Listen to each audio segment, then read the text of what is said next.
Namaskar, welcome to GYAN VIKASH YouTube channel. So today we are going to discuss about the interim budget 2024 2024 interim budget er upor alochona korim.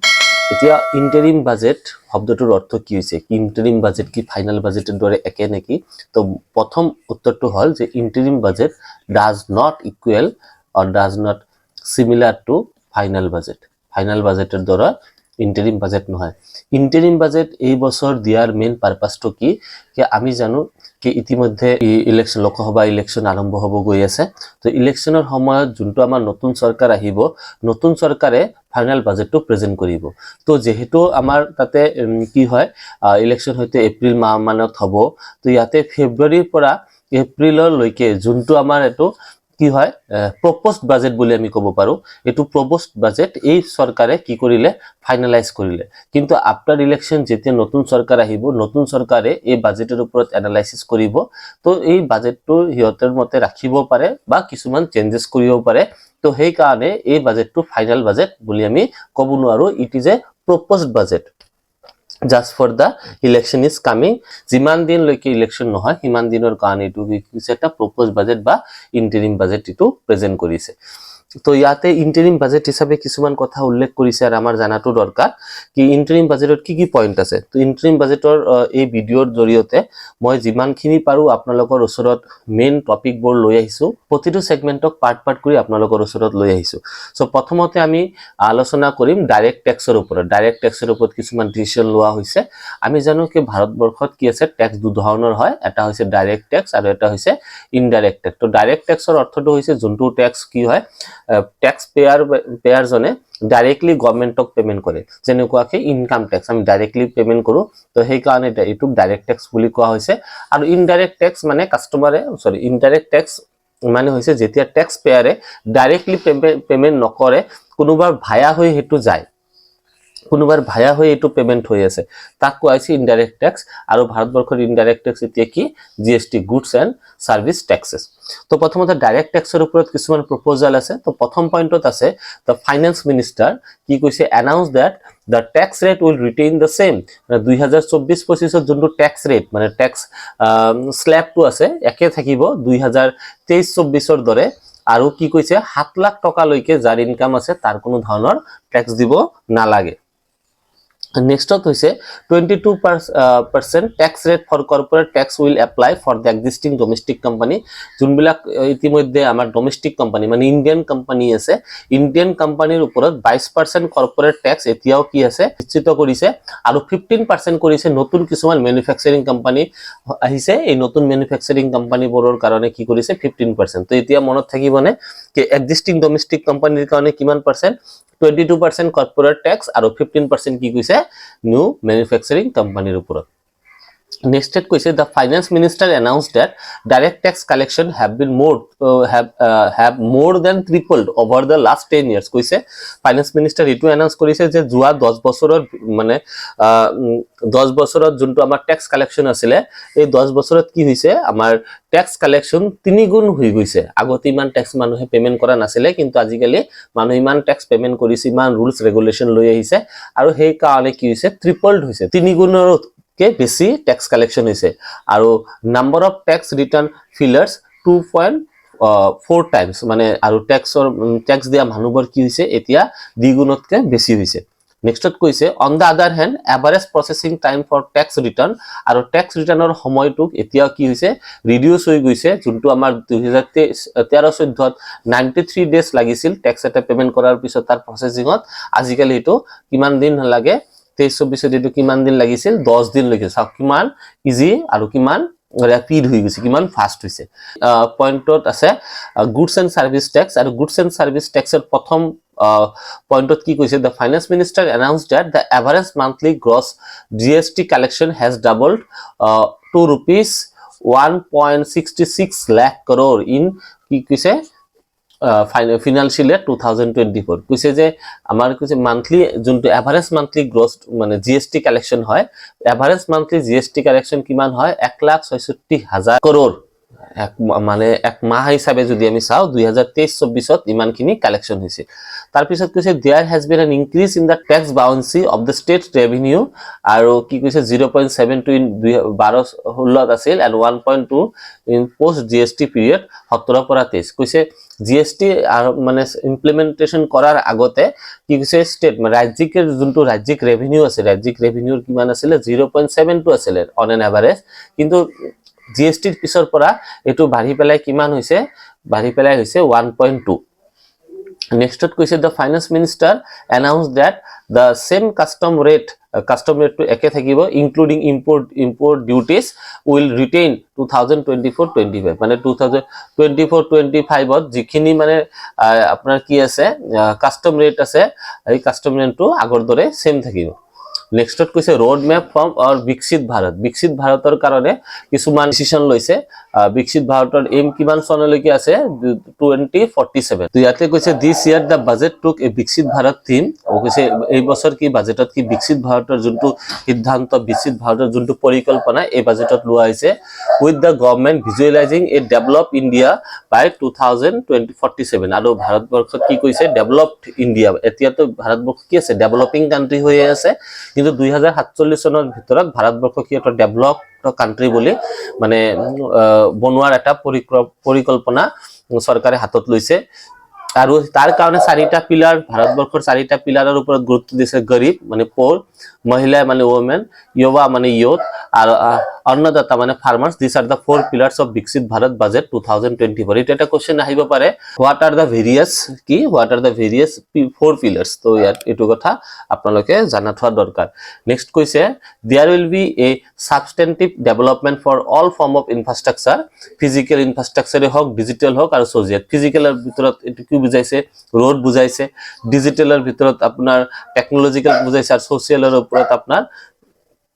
সামাজিকৰ কথা ইয়াতে উল্লেখ কৰিছে তাৰ পিছত কৈছে digital public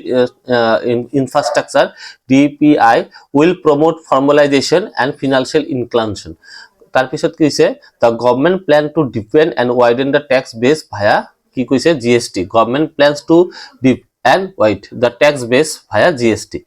next to আছে strengthening the financial sector broad savings and credit investment back to track আৰু লাষ্টত লিখিছে a robust gateway will set up called IFC will be set up for global capital and financial services for the economy so your full meaning to jana darkar GIFT are full form to hoise Gujarat International Finance Tech City ki hoise Gujarat International Finance Tech City মানে technological city আর লাস্টত লিখিছে there will be proactive inflation management আৰু কৈছে যে বিকশিত ভাৰতৰ কাৰণে ইনফ্লেশন ম্যানেজমেন্ট যোনটো মুদ্ৰাস্ফীতি আছে হেতু কি কৰিছে হেতু কন্ট্ৰোলৰ কাৰণে এটা নতুনকে পৰিকল্পনা বা প্ল্যানিং বোৰ্ড চলাই থাকিব নেক্সট পইণ্টত আপোনালোকৰ ওচৰত আছে গৰীব কল্যাণ এণ্ড দেশ কল্যাণ তো গৰীব কল্যাণ আৰু দেশ কল্যাণৰ ভিতৰত কি আছে ডাইৰেক্ট বেনিফিট কিমান লৈকে পাইছে এতিয়ালৈকে 2.7 লাখ কৰোৰ কি বিছে সেভিংস আছে ডাইৰেক্ট বেনিফিটৰ পৰা 25 crore people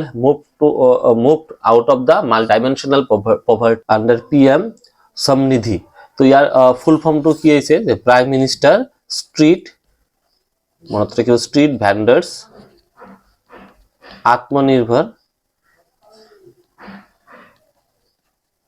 আত্মনিৰ্ভৰ নিধি মনত থাকিবনে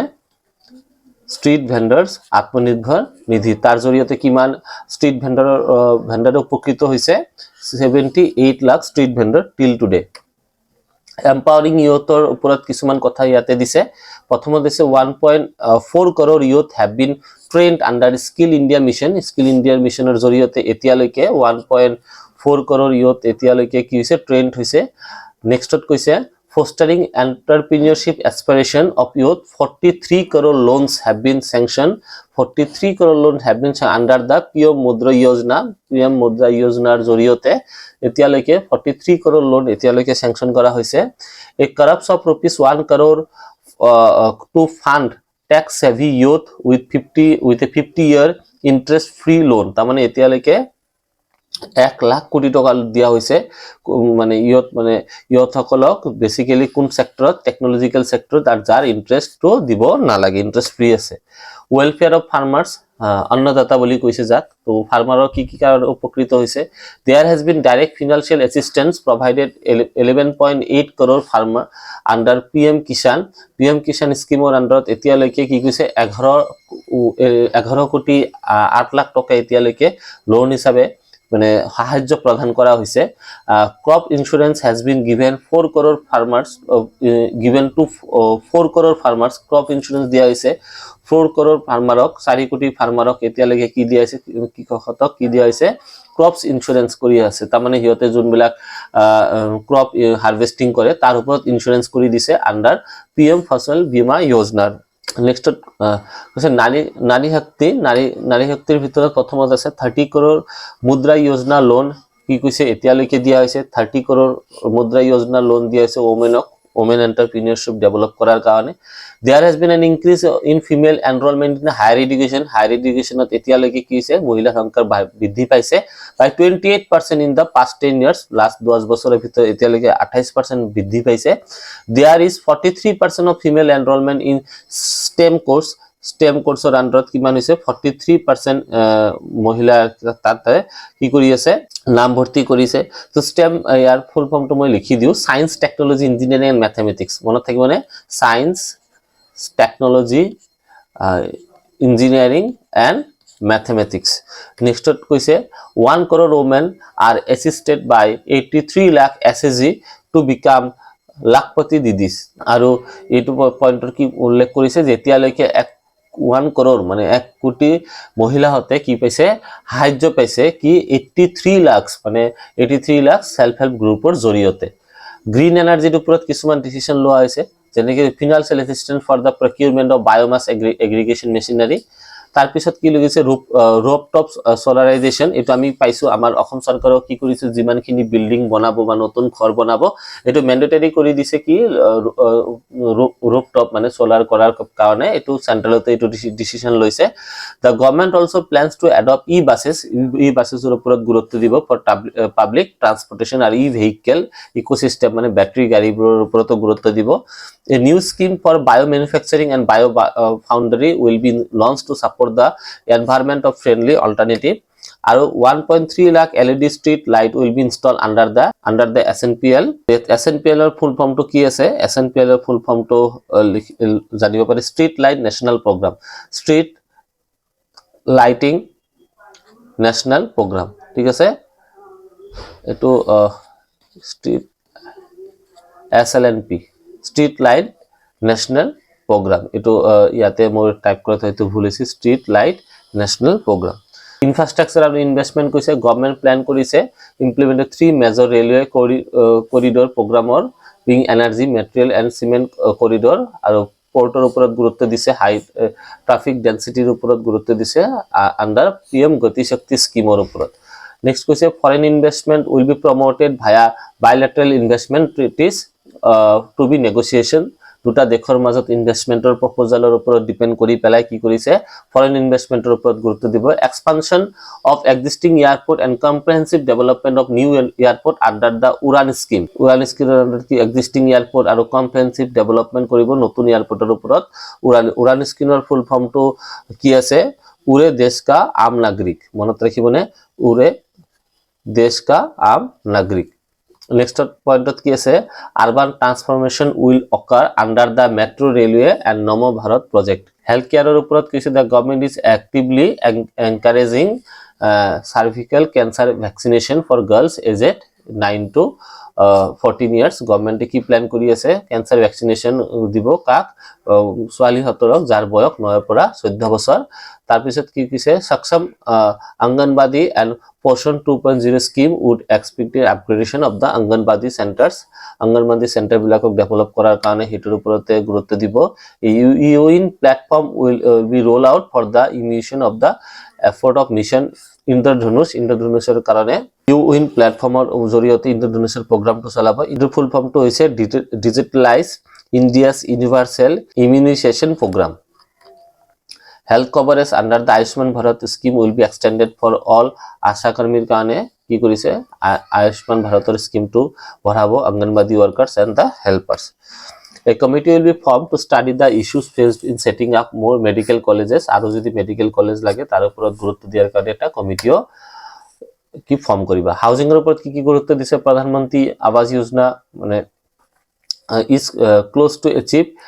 3 crore houses এতিয়ালৈকে 3 কোটি ঘৰ দিছে বুলি দাবী কৰিছে with an additional of 2 crore targeted for the next 5 years আৰু next 5 বছৰৰ ভিতৰত আৰু 2 কোটি দিব বুলি কৈছে next housing for the middle class scheme to be launched to encourage the middle class to buy or build there আৰু middle class মানুহৰ কাৰণে হাউজৰ ঘৰৰ কাৰণে কিছুমান স্কিম বনাব আৰু যাৰ কাৰণে middle class মানুহৰ ঘৰ কিনা বা নিজৰ ঘৰ বনোৱাতে সুবিধা হয় টুৰিজমৰ ওপৰত কি কৈছে state will encourage to undertake the development of iconic tourist center কিছুমান tourist center বনাব to attract the business and promote the opportunities of local entrepreneurship যাতে বাহিৰৰ মানুহবিলাক আহে ইয়াতে বিজনেস কৰে তাৰ ওপৰতে গুৰুত্ব দিব long term interest free loan বহুত দিনৰ মানে লং টাৰ্ম মানে শৰ্ট টাৰ্ম নহয় কিন্তু লং টাৰ্ম কি ইন্টাৰেস্ট ফ্ৰি ইন্টাৰেস্ট নলোৱাকে লোন প্ৰভাইড কৰিব to encourage the development project for port connectivity জাহাজৰ কাৰণে tourism infrastructure amenities will taken up island including Lakshadweep ইয়াতে চাওক লক্ষদ্বীপৰ ওপৰত আকৌ কথা এটা উল্লেখ কৰিছে লক্ষদ্বীপৰ কাৰণে পোৰ্ট কানেক্টিভিটি জাহাজৰ কানেক্টিভিটিৰ কথাই হওক বা প্লেনৰে হক ইনফ্ৰাষ্ট্ৰাকচাৰৰ ওপৰত বেছি গুৰুত্ব দিব যাতে লক্ষদ্বীপটো ডেভেলপ হয় এগ্ৰিকালচাৰ এণ্ড ফুড প্ৰসেসিংত কি কৈছে government is to set up to promote and private and public investment in post harvest activities post মানে খেতি কৰাৰ পিছত কি কৈছে গভৰ্নমেন্টে পাব্লিক হ'ব প্ৰাইভেট ইনভেষ্টমেন্টৰ ওপৰত গুৰুত্ব দিছে application of nano DAP will be expanded in all agriculture climate zone তাৰ পিছত ইয়াতে কৈছে Atmanirbhar oil seed Abhiyan strategy to be formulated to achieve Atmanirbhar for oilseed. আৰু comprehensive program for the dairy development ওপৰত গুৰুত্ব দিছে আৰু implementation of প্ৰধানমন্ত্ৰী মৎস্য সম্পদ যোজনা প্ৰধানমন্ত্ৰী মৎস্য সম্পদ যোজনা will be stepped up to enhance the equate productivity double export আৰু generate more employment opportunities এতিয়া চাওক ইয়াতে কি কৈছে এটো আমাৰ ইন্টাৰিম বাজেটত কিছুমান মানে সেক্টৰত কিমান কি সেক্টৰত কিমান টকা এলোকেট কৰিব তাৰ ওপৰত এটা লিষ্ট মই আপোনালোকৰ ওচৰত দিছো ইয়াৰ পৰা পৰীক্ষাত কোশ্চেন আহিব পাৰে যে কোনটো সেক্টৰত কিমান কিনি বাজেট কিমান কিনি টকা এলোকেট কৰিছে তো ইয়াতে কৈছে ইয়াতে মই লাখ কৰৰ লিখিছো যেনেকে মিনিষ্ট্ৰি অফ কি আছে ইয়াতে দেখাই দিও ইয়াতে কৈছে মিনিষ্ট্ৰি অফ ডিফেন্স সেক্টৰত কি কৈছে 6.2 তো ইয়াতে হ'ব 6.2 লাখ কৰৰ মনত থাকি মানে 6.2 লাখ কৰৰ নেক্সট হৈছে তাৰ পিছত কৈছে মিনিষ্ট্ৰি অফ ৰোড এণ্ড ট্ৰান্সপৰ্টেশন কাৰণে 2.78 কৰৰ এইবোৰ দিয়া আছে এতিয়া প্ৰশ্ন পৰীক্ষাত এইদৰে আহিব পাৰে যে কোনটো সেক্টৰত হাইয়েস্ট মানে ফান্ড বাজেটত ৰাখিছে বা হাইয়েস্ট ফান্ড এলোকেট কৰিব হেতু হৈছে ডিফেন্স সেক্টৰ আৰু কোন সেক্টৰত আটাইতকৈ কম বাজেট এলোকেট কৰিছে ministry of agriculture and farmer welfare তাৰ উপৰিও আদাৰ্সত কিছুমান এডিশনাল মানে মেজৰ স্কিমৰ ওপৰত গুৰুত্ব দিছে Mahatma Gandhi national rural employment guarantee scheme তাৰ পিছত আছে আয়ুষ্মান ভাৰত তাৰ পিছত production link incentive scheme modified programme for development of semiconductor and display manufacturing ecosystem solar power grid তাৰ পিছত আছে ন্যাশনাল গ্ৰীণ হাইড্ৰো মিশন এইবোৰ কিছুমান সৰু স্কিমৰ ওপৰত খৰচ কৰিব বুলি কৈছে তো আশা কৰো ভিডিওটোৰ পৰা আপোনালোকে অলপ হলেও উপকৃত হ'ব পাৰিছে যদি ভিডিওটো ভাল লাগে ভিডিওটো লাইক কৰিব শেয়াৰ কৰিব আৰু চেনেলটো সাবস্ক্ৰাইব কৰি দিবলৈ নাপাহৰিব আজিৰ কাৰণে এইখিনিতে সামৰণি মাৰিলো ধন্যবাদ থ্যাংক ইউ